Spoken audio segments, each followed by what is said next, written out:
সারাটা দিন বিমানে জার্নি করে অবশেষে আমরা সবাই মিলে চলে আসলাম আমাদের স্বপ্নের ঠিকানায়। জীবনে প্রথমবার আজকে বিমান জার্নি করেছি, বাংলাদেশ থেকে সোজা চলে আসলাম শ্রীলঙ্কাতে। তবে প্রথম দিনেই আমাদের দুইটা ফ্লাইট। শ্রীলঙ্কায় এসে আমরা 2 ঘন্টা ওয়েট করলাম আর তারপর আবারও আরেকটা বিমানে উঠে পড়লাম। এইবার এখান থেকে ডিরেক্ট যাব আমরা মালদ্বীপে, আমাদের ডেস্টিনেশনে। তবে এবার আমি উইন্ডো সিট পাইনি, জন্য একটু মন খারাপই লাগতেছে। মাঝখানে সারিতে বসে আছি। জীবনে তো এতদিন আমি বিমান জার্নি করিনি, আজকে প্রথমবার করতেছি, তাও আবার একদিনেই 2 বার। তবে এখনকার জার্নিটা খুব বোরিং লাগতেছে। সামনে মনিটরও অফ, ফোনের ম্যাপের মধ্যে দেখতেছি আসলে আমরা কত দূরে। সমুদ্রের হাজার হাজার ফিট উপর দিয়ে আমরা যাচ্ছি মালদ্বীপে। একবার জার্নিটা বোরিং লাগতেছে, আরেকবার মনের মধ্যে এমন রকমের ভয় লাগতেছে বলার বাইরে। শ্রীলঙ্কা থেকে মালদ্বীপ পৌঁছাতে আমাদের সময় লাগবে 1 ঘন্টা। 1 ঘন্টার জন্য আমাদের তেমন কোনো মিল দেওয়া হয়নি, শুধু দেওয়া হয়েছিল স্ন্যাক্স আর জুসের অপশনের মধ্যে ছিল অরেঞ্জ জুস আর অ্যাপেল জুস। আমি অ্যাপেল জুসটা ট্রাই করলাম, এখানকার অ্যাপেল জুসটা খুবই মজা। আজকে সারাটা দিন আমার ভালো মতো খাওয়া দাওয়াই করা হয়নি, পেটের মধ্যে ইঁদুর দৌড়াচ্ছে।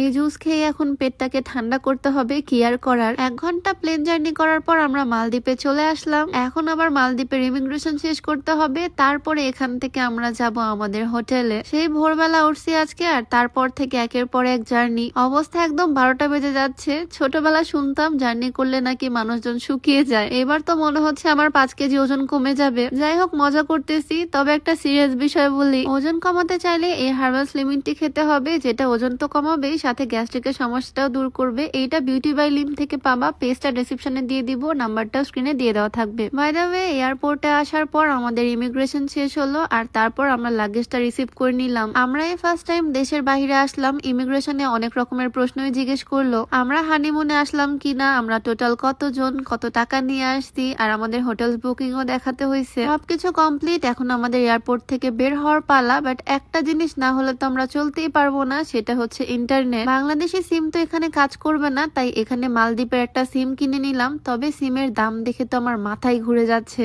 একটা সিম কার্ডের দাম $50, মানে প্রায় 5,500 টাকা বাংলা টাকায়। কি আর করার, এখন এটাই নিতে হবে, নয়তো ফোনে ইন্টারনেট থাকবে না, কারোর সাথে যোগাযোগও করতে পারবো না। ফোনে সিমটা তুলে সবার আগে আব্বু আম্মু, আমার শ্বশুর শাশুড়ি সবাইকে কল করে জানিয়ে দিলাম আমরা চলে আসছি ঠিক মতো, কারণ সবাই অনেক বেশি টেনশন করতেছিল। যাই হোক, এয়ারপোর্ট থেকে বের হয়ে দেখি এরকম সুন্দর সমুদ্র, মানে মালদ্বীপের এয়ারপোর্টটা একদম সমুদ্রের ধারেই। এদিকে আমাদের গাড়িও চলে আসতে আমাদেরকে রিসিভ করতে। সবাই মিলে গাড়িতে করে মালে সিটি থেকে চলে আসলাম হুলু মালেতে। মালদ্বীপের রাজধানীর নাম হচ্ছে মালে, আর এখন আমরা আসলাম হুলু মালে সিটিতে। শহরটার নাম যদিও একটু অদ্ভুত, তবে এই শহরটা মনে হয় অনেক সুন্দর। রাত্রেবেলা দেখেই বোঝা যাচ্ছে অনেক সুন্দর গোছানো একটা ক্লিন সিটি। সকালবেলা আমরা রওনা দিছি, আর এখানে এসে পৌঁছালাম প্রায় রাত 11টার দিকে। Hotel booking